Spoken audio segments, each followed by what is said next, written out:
Hai, Assalamualaikum dan selamat sejahtera. Selamat datang ke Omar Didik. Okey, hari ni kita sambung lagi pembelajaran kita dalam reka bentuk dan teknologi tingkatan 2 dalam bab 2.2 iaitu reka bentuk mekanikal.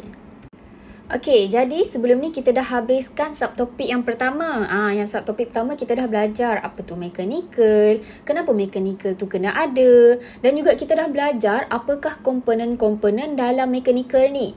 Okey, jadi subtopik yang kedua ni kita nak belajar macam mana nak pastikan sistem mekanikal ni berfungsi pada produk yang dipilih. Contohnya spek mata. Kita guna sistem mekanikal apa? Okey, kalau untuk jam tangan pula, sistem mekanikal yang berfungsi dalam jam tu apa dia? So kita nak kenal pastilah setiap sistem mekanikal berfungsi pada setiap produk yang kita pilih.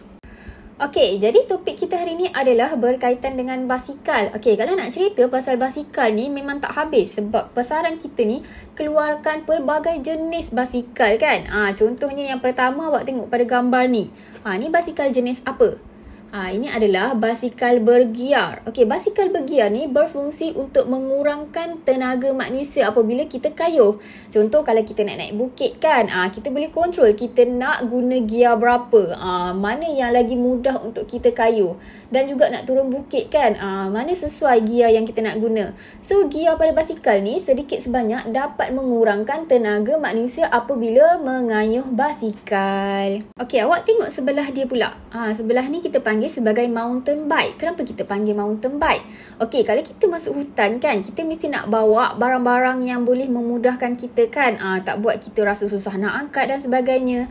Jadi sifat mountain bike ni adalah dia jenis nipis. Basikal yang kecil kan, nipis, ringan, senang diangkat. Tayar pun dia besar tapi dia nipis. Mudah untuk kita kayuh dalam situasi dalam hutan lah. Okey, sebelah ni pula basikal foldable. Kita boleh lipat dia tahu kalau kita nak simpan kan. Lepas kita dah guna basikal ni, kita nak simpan. So, kita boleh jimat ruang bila kita lipat basikal. Okey, yang atas ni pula, ini adalah basikal jenis elektrik.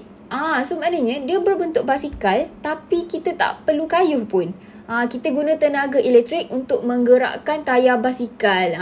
Ada pelbagai jenis tau basikal yang dah ada di pasaran. Setiap basikal ni ada komponen mekanikal tersendiri. So, lepas gabungkan setiap komponen-komponen ni, barulah terhasil basikal yang boleh berfungsi dengan baik. Okey, kita masuk pada bahagian komponen pula. Okey, tadi kita dah ceritakan jenis-jenis basikal dan sebagainya. Okey, sekarang kita nak tahu apa komponen-komponen dalam basikal kita ni.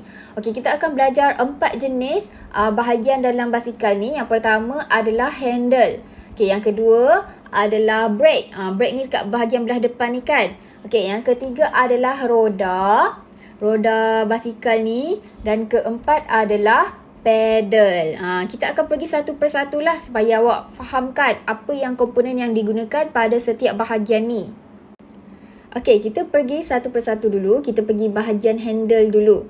Okey, handle ni apa? Handle ni adalah sesuatu untuk mengawal haluan basikal sama ada ke kiri, ke kanan ataupun ke hadapan. Okey, kalau kita tak ada handle basikal kan, macam mana kita nak halakan kita punya arah kan? Kalau kita nak pergi belok kiri, macam mana kita nak hala kalau tak ada handle? Dan juga handle ni kita boleh gerakkan dengan bebas. Sebab apa? Sebab kita menggunakan galas berbola. Okey, semalam kita dah belajarkan apa tu galas berbola. Okey, hari ni kita tengok macam mana kita guna galas berbola ni pada handle. Awak tengok handle ni kan, kita boleh pusing kiri kanan dan sebagainya. So, sebab apa? Sebab kita letak galas berbola. Kita letak kat tengah-tengah ni kan, tengah-tengah handle ni. Jadi, apabila kita dah letak galas berbola kat tengah-tengah ni, dia boleh menyebabkan kita punya handle tu boleh bergerak dengan bebas.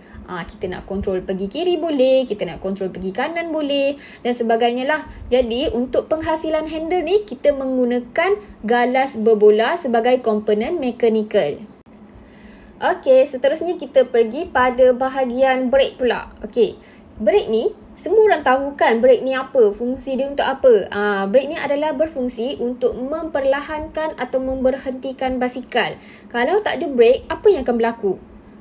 Boleh menyebabkan kemalangan sebab kita tak boleh nak berhentikan basikal kita dengan cara yang betul. Jadi brake ni adalah salah satu komponen yang penting dalam penghasilan basikal. Jadi brake ni kita menggunakan sistem tuas. Pembelajaran lepas saya dah ajar dah wheel dengan tuas. Kita kena ada 3 aspek dalam tuas ni. Kena ada apa? Kita kena ada daya, kita kena ada fulcrum dan juga kita kena ada beban. Saya akan tunjukkan ketiga-tiga aspek ni dalam brake. Okey, awak boleh tengok gambar yang saya tunjukkan. Okey, awak tengok ni. Yang ni kita panggil sebagai brake lah. Kat mana dayanya? Dayanya kat depan sekali. Apabila kita menggunakan tenaga kita, itu adalah daya.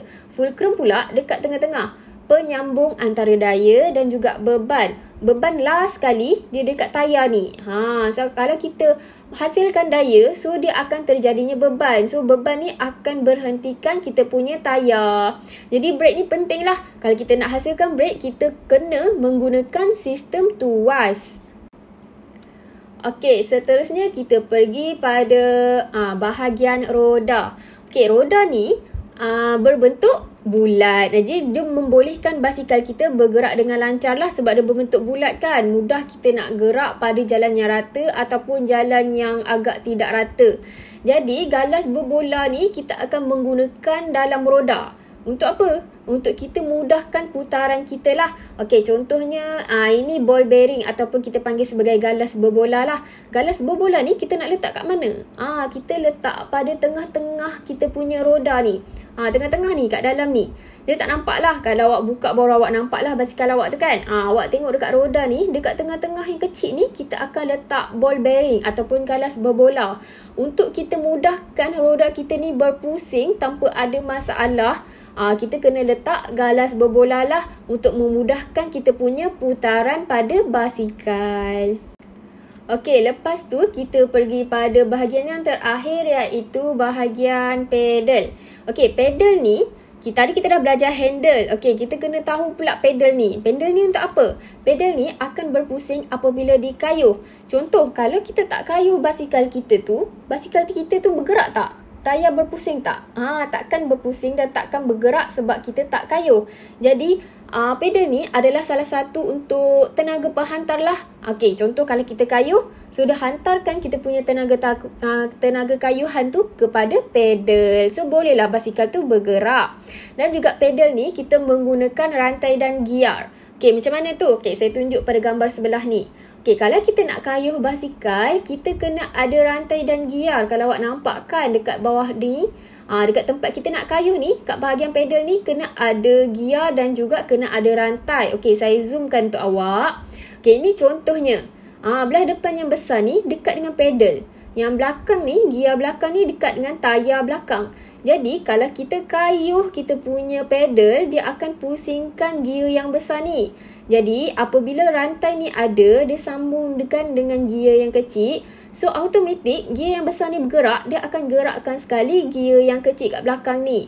Jadi, automatik basikal kita pun akan berpusing. Jadi, kalau kita nak gerakkan tayar kita tu, kita nak gerakkan basikal kita tu, kita kena guna komponen rantai dan juga gear. Okey, itu sahaja pembelajaran kita hari ini. Terima kasih kerana sudi menonton. Semoga kita berjumpa pada pembelajaran yang akan datang.